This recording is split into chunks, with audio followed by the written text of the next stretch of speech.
RTI शिक्षा का अधिकार के तहत बच्चों के अभिभावकों के दस्तावेज बीपीएल सर्वे सूची में दादा दादी का नाम और जनगणना सूची में किराएदारों को भी अपात्र सूची में डालने का मामला प्रकाश में आया है, जिसको लेकर अभिभावकों के साथ आम आदमी पार्टी के पदाधिकारी दुर्ग कलेक्टर से मिलने कलेक्ट्रेट पहुंचे। इस दौरान अभिभावकों ने वैशाली नगर के नोडल अधिकारी संगीता बघेल के ऊपर भेदभाव करने का आरोप लगाते हुए बच्चों को लॉटरी में शामिल नहीं होने जैसे गंभीर आरोप लगाए।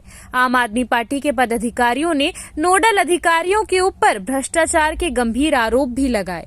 बता दें कि शिक्षा के अधिकार के तहत होने वाले बच्चों के लॉटरी में नाम जाने के लिए जिला प्रशासन के इस बार दस्तावेजों की जांच करने के सख्त निर्देश दिए गए थे, पर आरटीआई के नियम के अनुसार 2007-8 में हुए बीपीएल सर्वे सूची में अभिभावकों का नाम रहना चाहिए, पर शिक्षा विभाग ने दादा दादी का नाम था, जबकि वर्तमान अभिभावक 2007-8 में बालिग ही नहीं थे, जिसकी वजह से परिवार के मुखिया का नाम बीपीएल सर्वे सूची में दर्ज था। वहीं दूसरी ओर 2011 में हुए जनगणना सूची में भी किराएदारों के पक्के मकानों में किराए पर होने के बाद भी अपात्र घोषित कर दिया गया है, जिससे पालकों में काफी आक्रोश देखने को मिल रहा है। सर, हम लोग बच्चों का आरटी में फॉर्म भरे थे, उसी के कारण बोले हैं मैडम नहीं होगा करके, इसके वजह से सर्वे सूची में नाम नहीं है पिता का, इसीलिए रिजेक्ट कर दिए, अनकम्प्लीट में डाल दिए फॉर्म को। सर्वे करने आए हैं तब भी बच्चे का दादा का नाम है, इसलिए उन लोग बोल रहे हैं कि पिता का नाम होना, जबकि सर्वे हुआ ही नहीं है 2007 के बाद। सर, एडमिशन को लेके समस्या है। हमने आवेदन डाला था आरटी के तहत अपने बच्चों का, जिसमें से कहते हमारे फॉर्म को उन्होंने रिजेक्ट कर दिया है 20/4/2025 को। हमने डीओ ऑफिस से भी मुलाकात करी, डीओ सर से, उनके द्वारा हमारे द्वारा उनको आवेदन भी दिया गया था, मगर वो हमारे आवेदन का कोई जवाब नहीं दिया। हमारे आवेदनों को इनकम्प्लीट कर दिया गया नोडल अधिकारी द्वारा।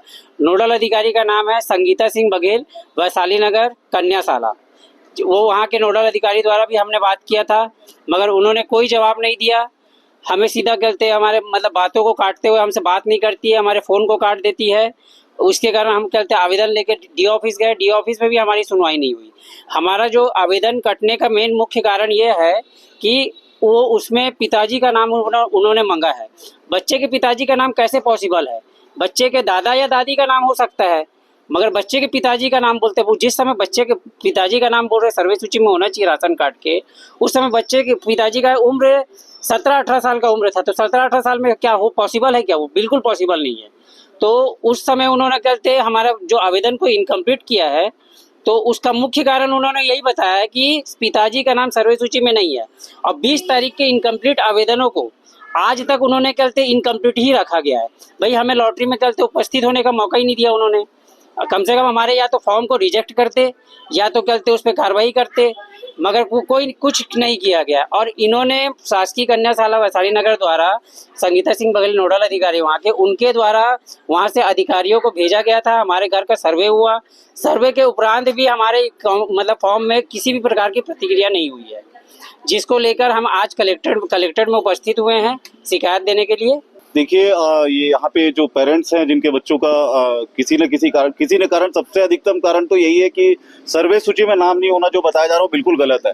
क्योंकि जो माता पिता अभी अपने बच्चों के एडमिशन के लिए भटक रहे हैं, यहाँ पे अपने फॉर्म को उनका फॉर्म रिजेक्ट हो जा रहा है, वो तो 2007-8 में वो खुद ही बच्चे रहे होंगे, तो उनका सर्वे सूची में नाम होना ये बिल्कुल ही संभव नहीं। अगर उनके दादा दादी का जिन बच्चों का एडमिशन उनके दादा दादी का नाम है, तो बिल्कुल मान्य होना चाहिए। लेकिन शासन की जो योजना है बिल्कुल भ्रष्टाचार से लिप्त नजर आ रही है।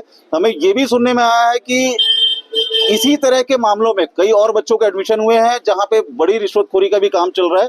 छत्तीसगढ़ की सरकार सिर्फ और सिर्फ भ्रष्टाचार करने में लिप्त है, और यहाँ पे जो ये परिजन है अपने बच्चों के एडमिशन को लेकर इतना ज्यादा परेशान है कि उन्हें कौन सा रास्ता अपनाना पड़े उन्हें कुछ समझ में नहीं आ रहा। ये डीओ के पास भी चले गए, कलेक्टर जनदर्शन में भी इन्होंने आवेदन लगाया। आज पुनः फिर से ये सुबह लगभग 10 बजे से परेशान है, यहाँ पे अभी खड़े हैं।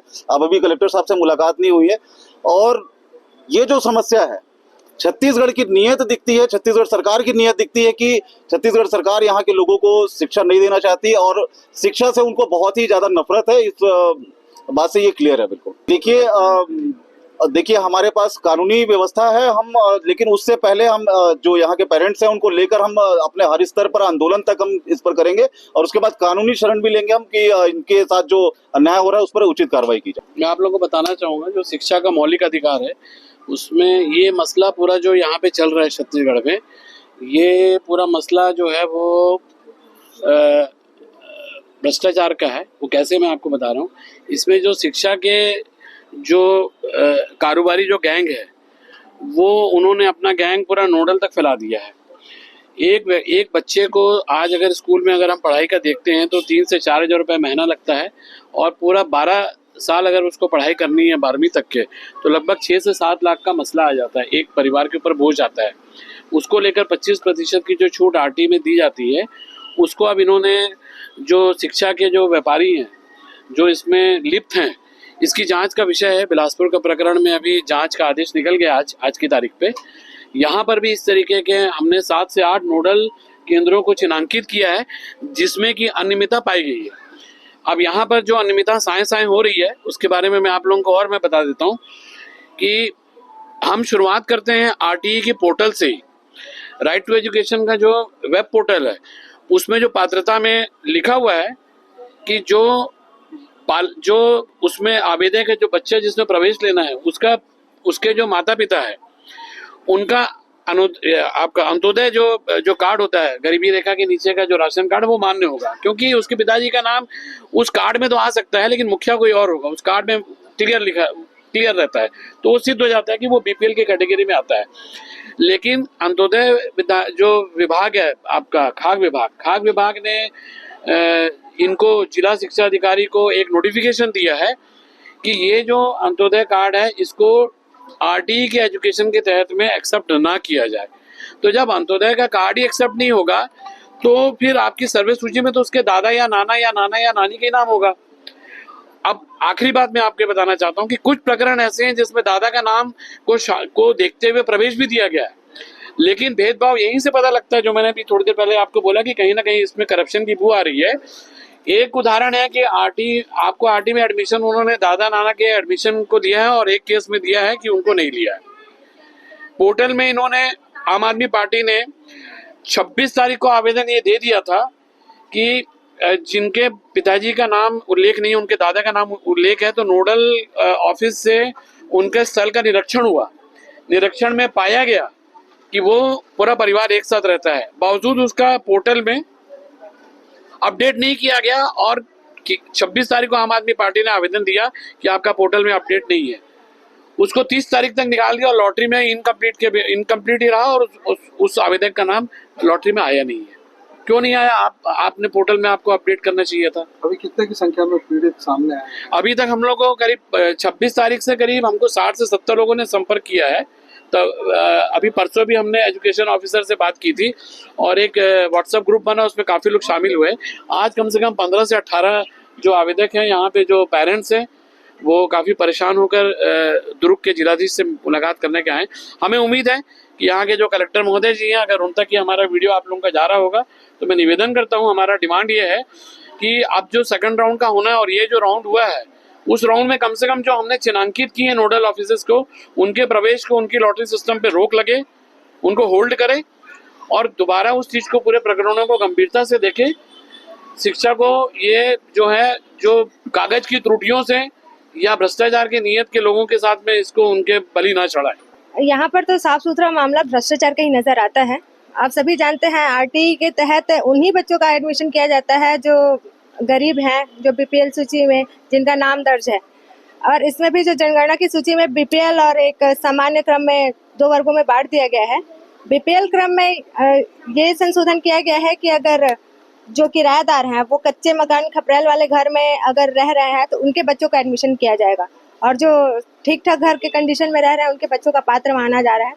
तो यहाँ पर भी भ्रष्टाचार साफ सुथरा नजर आ रहा है और ऐसे मामलों में भी कुछ बच्चों का एडमिशन हुआ है और कुछ बच्चों का एडमिशन नहीं किया गया है। तो इसमें सबसे पहली चीज़, हमारी जो बीजेपी की सरकार है वो चाहती है कि छत्तीसगढ़ के जो बच्चे हैं वो शिक्षा की दृष्टि से पिछड़े रहें ताकि उनके ऊपर क्वेश्चन मार्क ना आए, इसलिए उनको शिक्षा के स्तर से हटाया जाने का प्रयास किया जाए। CCN शार्क न्यूज के लिए रवि कुमार की रिपोर्ट।